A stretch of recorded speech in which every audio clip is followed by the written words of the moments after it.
예전 교회 청년이 있어서 박수가 큰 것 같습니다.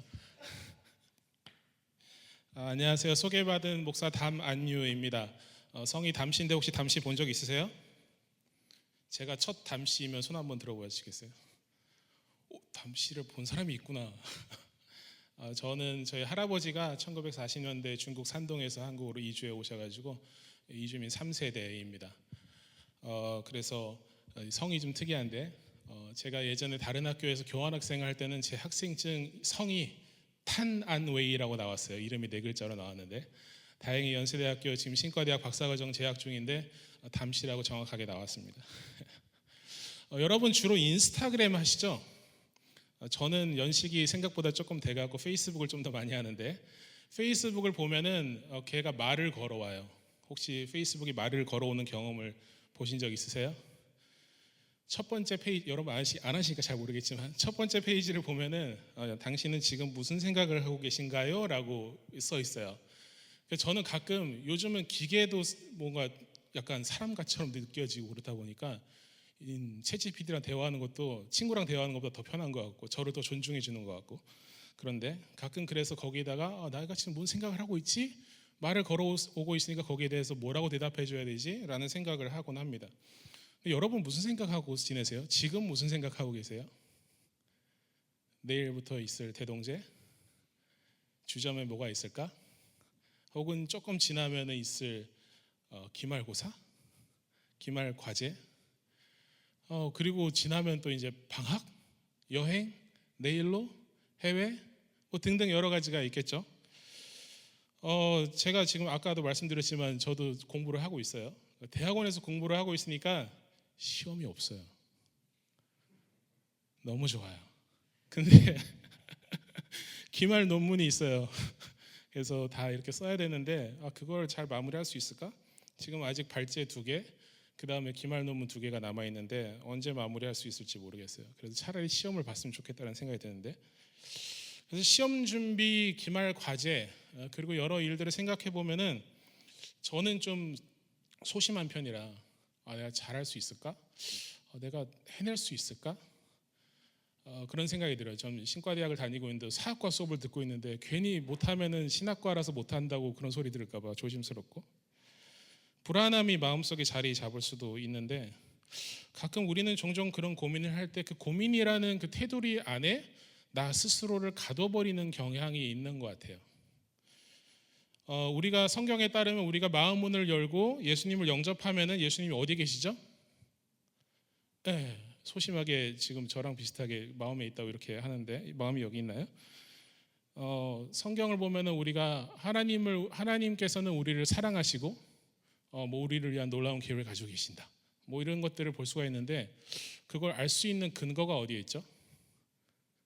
주일학교 때 배운 찬양이 있죠. 성경에 써 있네. 요즘은 바뀌어서 성경에 쓰였네라고 그러는데 왜 그렇게 바꿨는지는 모르겠어요. 근데 우리가 인생을 살아가면서 약간 그 염려, 근심 그 안에 내가 있고 예수님은 또 내 안에 있으니까 하나님이 너무 작게 느껴질 때가 있는 것 같아요. 그래서 그 큰 세상 속에서 근심, 염려, 걱정들이 많은데 그 안에 내가 있고 그 안에 하나님이 계시니까 하나님이 뭘 못하시는 것 같다는 생각도 들고 하나님이 되게 작은 하나님으로 느껴지지 않을까? 저 스스로는 그런 생각을 해본 적이 있어요. 특히 작년에 등록금 해결이 잘 안 될 때 하나님은 내 등록금 해결 못 해주시는 분인가? 뭐 이런 생각도 하기도 하고 그랬었는데 사실 오늘 본문을 보면 제자들도 예수님의 계획에 대해서 잘 몰랐던 것 같아요. 44절을 보면 내가 전에 너희와 함께 있을 때 말한 바 곧 모세의 율법과 예언자들과 시편에 말한 바 곧 모세의 율법과 기록된 모든 것이 이루어져야 한다고 한 말이 이것이다 라고 얘기를 하는데 모세의 율법, 예언자들 그리고 시편은 구약 전체를 나타내고 있어요. 네, 그 안에 나에 대해서 이야기를 하고 있는데 뭐에 대해서 얘기를 하고 있을까요? 예수님의 고난, 예수님의 십자가, 예수님의 삶, 예수님의 부활 등등 복음에 대해서 이야기를 하고 있겠죠. 근데 그것이 구약의 나에 대해서 이야기를 하고 있는 것이다. 그리고 그것이 이루어질 것이다. 이렇게 말하고 있어요. 그렇기 때문에 예수 운동은 당시에 생겨난 하나의 이단적 운동이 아니라 구약 성서가 뒷받침하고 있고 근거를 대주고 있는 그런 운동이에요. 진리의 발견이었어요. 그리고 예수님은 성서가 이야기를 하고 있는 그 메시아가 바로 나다라고 명확하게 말씀하고 계신 거예요. 근데 예수님의 기대와 달리 제자들은 그렇게 생각을 잘 안 했던 것 같아요. 혹은 본인의 생각대로 생각을 했던 것 같아요. 누가복음 누가 썼죠? 누가가 썼어요. 누가가 또 뭘 썼죠? 사도행전을 썼어요. 그래서 누가행전이라고도 이렇게 얘기를 하긴 하는데, 누가 제일 마지막 부분에 승천이 나와요. 사도행전 제일 앞부분에 승천이 나와요. 약간 오버랩이 되는 것 같아요.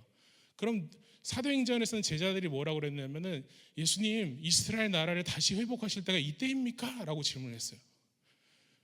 그냥 예수님의 제자들은 마치 우리가 일제에서 해방이 된 것과 같이 이스라엘 나라가 다시 한번 로마 제국으로부터 벗어나서 우리가 단독 독립 주권 국가가 될 날짜가 언제입니까? 라고 물어봤던 것 같아요. 근데 예수님은 그거 너희가 알 바가 아니고 예루살렘과 온 유대와 사마리아와 땅끝까지 이를 내 증인이 되라고 이야기를 하고 계셨어요. 예수님의 스케일은 하나의 도시, 하나의 민족 안에 있지 않았어요. 예수님의 스케일은 사마리아 그리고 땅끝까지 이르러 내 증인이 되라는 것에 있었어요. 그렇기 때문에 예수님의 의도는 하나님의 나라, 더 큰 온 세상을 향해서 나가고 있는데, 우리의 기대는 매우 한정적이고 되게 현실적인 것 같아요. 그래서 200년이면 한번 일어났다가 망하는 그런 나라에 우리의 그런 어떤 기대를 거는 것 같아요. 근데 하나님은 크신 하나님은 스케일이 크신 분, 굉장히 빅피처를 가지고 계신 분이죠. 근데 45절을 보면 예수님께서 이어서 말씀하세요. 그때 예수님께서 그들의 마음을 열어주셔서 성경 말씀을 깨닫게 하셨다라고 하고 있어요. 우리는 종종 우리가 공부하고 연구하고 성경을 열심히 읽고 큐티를 하고 하면은 우리가 깨닫는다고 생각을 해요. 근데 성경은 우리가 배워서 알고 있는 지식적 부분이 있지만 또한 동시에 하나님께서 알게 해주시는 부분이 있어요. 그래서 성경을 계시라고 그래요. 이렇게 엎어져 있던 거를 펼쳐서 보여주는 게 계시예요. 그렇기 때문에 제가 속한 장로교회 전통에서는 말씀이 선포되고 또한 성경을 읽기 전에 성령의 조명하심을 구하는 조명의 기도를 드려요. 성령님 조명해 주셔서 이 말씀의 뜻을 알게 해주세요라고 기도를 해요. 왜냐하면 성령께서 조명해 주시지 않으면 우리는 알 수 없기 때문에 라고 생각하기 때문이에요. 그래서 하나님의 말씀, 성령께서 알려주셔서 조명해 주셔서 밝히 보여주셔서 우리가 깨닫게 되고, 그리고 그렇게 됐을 때에만 우리가 말씀에 대해서 도전을 받고 또 말씀대로 살아갈 수 있는 힘을 얻게 된다는 겁니다. 그건 우리 삶 속에서도 적용이 돼요. 우리 일상 속에서 하나님이 어떤 분이신지 깨달아 알게 하시는 분도 하나님이시고, 그렇게 깨달아졌을 때에만 우리가 하나님의 뜻대로 실천하면서 살아갈 수가 있게 됩니다. 우리는 종종 우리의 생각으로 하나님을 국한하는 경우가 있어요. 제한하는 경우가 있어요. 제가 좋아하는 노래면서도 잘 안 부르는 노래가 있는데, 그게 뭐냐면은 나는 주의 친구라는 노래예요. 왜냐면은 친구라는 단어가 때로는 너무 정말 소중한 거지만 때로는 너무 편하고 너무 쉽게 대하는 경우가 있는 것 같아요. 그래서 동양적 사고일 수도 있지만 나는 하나님을 그렇게 부를 수도 없겠다. 하나님이 나를 친구라고, 예수님이 나를 친구라고 불러주셨어라고는 말할 수 있어도 예수님이 내 친구야, 이렇게 말할 수는 없겠다는 거예요. 근데 반대로도 또 마찬가지인 것 같아요. 때로는 우리가 하나님이 내 문제가 너무 작은 문제고 너무 조그만 문제니까 하나님 신경 안 쓸 것 같아요. 이것조차 보고 계시나요? 라고 생각할 때도 있는 것 같아요. 내가 너무 부족해서 쓰임받기 어려울 것 같을 때가 있어요. 시대가 너무 복잡하니까 복음이 더 이상 안 통할 것 같아요. 그런데 하나님께서는 성경을 통해서 하나님이 우리의 모든 한계를 뛰어넘는 분이라는 것을 명확하게 알려주고 계세요. 그러면서 하나님의 시선으로 세상을 바라보고 하나님의 마음으로 세상을 품고 하나님께서 보여주시는 길을 따라서 이 길을 걸어갈 수가 있는 거예요. 성경을 읽고 또 말씀을 준비하면서 바라는 것이 하나가 있었어요. 그거는 하나님께서 우리에게 그분의 말씀을 조명해 주셔서 성경에 계시된 하나님을 진정으로 알고, 또한 성경이 말하는 대로 하나님을 알고 나 스스로를 인식할 수 있으면 좋겠다는 생각을 했어요. 그래서 하나님을 자꾸 쪼잔하게 보는 일도 없고, 그리고 나 자신을 과대평가하거나 또 과소평가하는 일도 없었으면 좋겠다라는 것이 제 기도였어요. 47절 48절 보면요, 예수님 이렇게 말씀하십니다. 그의 이름으로 죄사함을 받게 하는 회개가 모든 민족에게 전파될 것이다 하였다. 예루살렘으로부터 시작하여 너희는 이 일의 증인이다. 여기서 제자들의 시야를 넓혀주고 계세요. 유대 민족을 위한 것이라고 얘기하고 있지 않고 모든 민족을 위한 것이라고 이야기를 하고 있어요. 모든 민족은 이방 민족을 포함한 모든 사람을 의미를 하는 거겠죠. 특정한 인종, 특정한 어떤 나라, 거기에 있는 것이 아니라 민족과 인종의 장벽을 넘어서, 언어와 문화의 장벽을 넘어서 그 경계를 초월하면서 역사하는 것이 하나님의 복음이라는 거예요. 오늘날 이 시대에도 마찬가지입니다.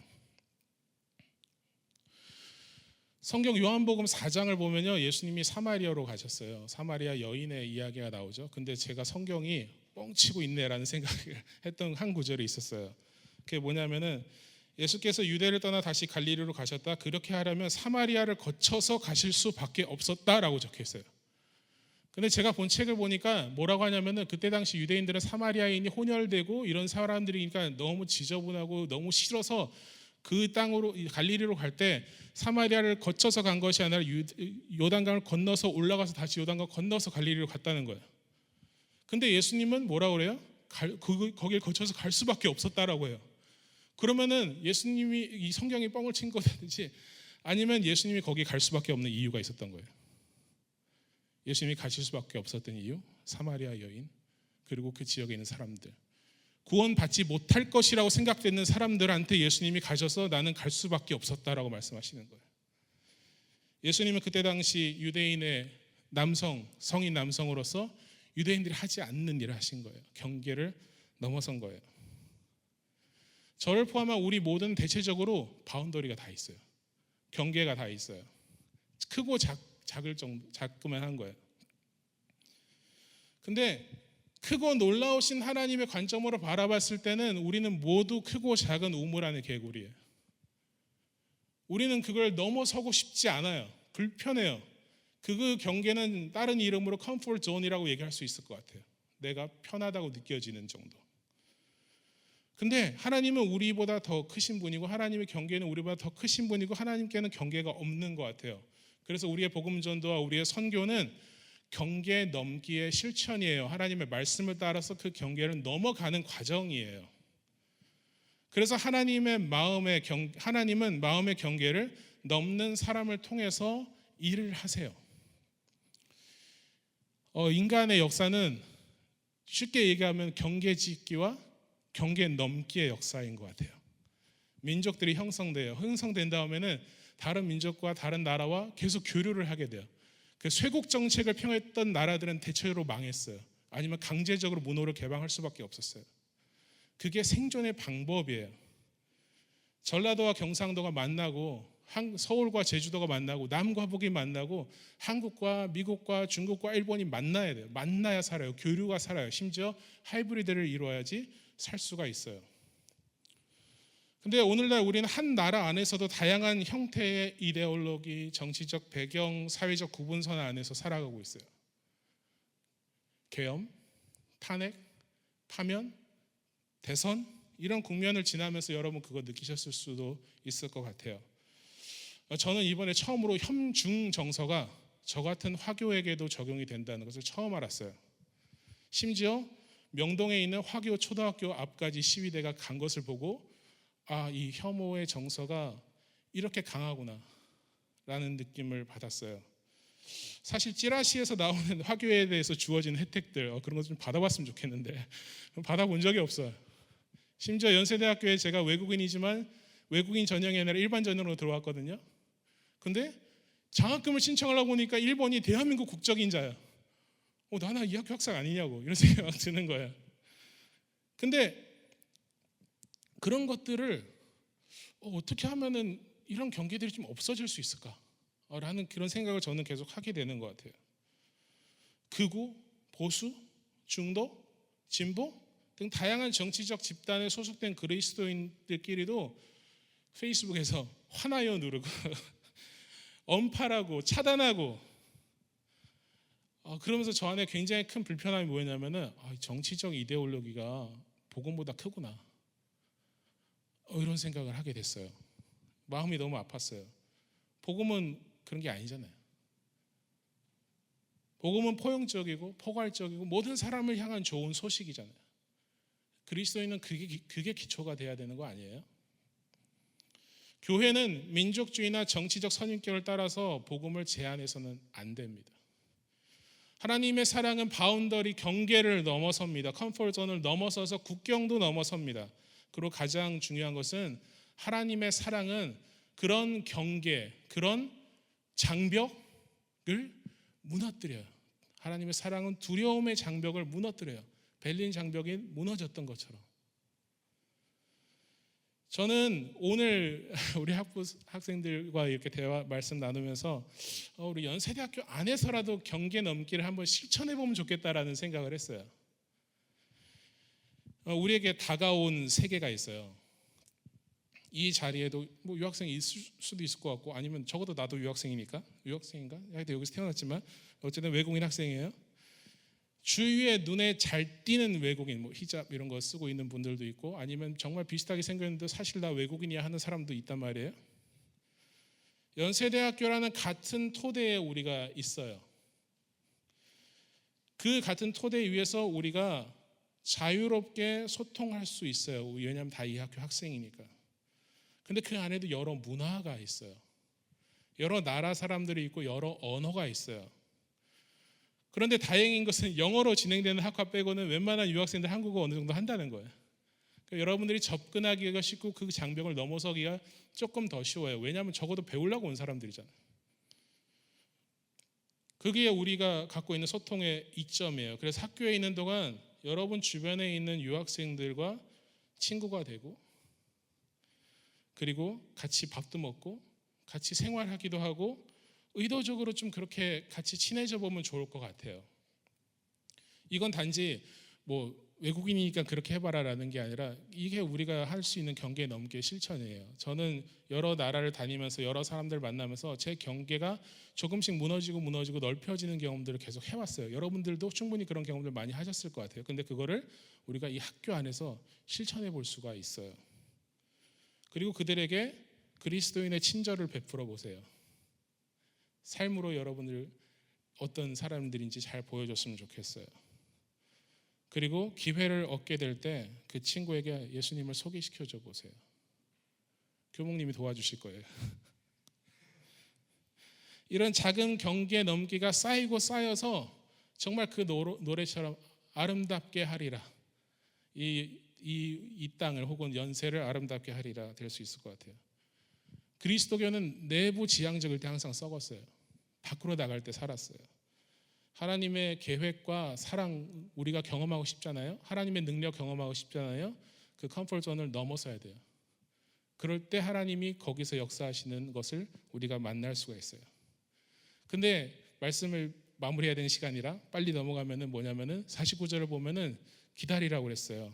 약속한 능력을 입을 때까지 기다리라고 했어요. 성령님이에요. 이 능력은 두나미스, 다이너마이트의 어원이죠. 굉장히 큰 능력과 폭발적인 힘을 가지고 있어요.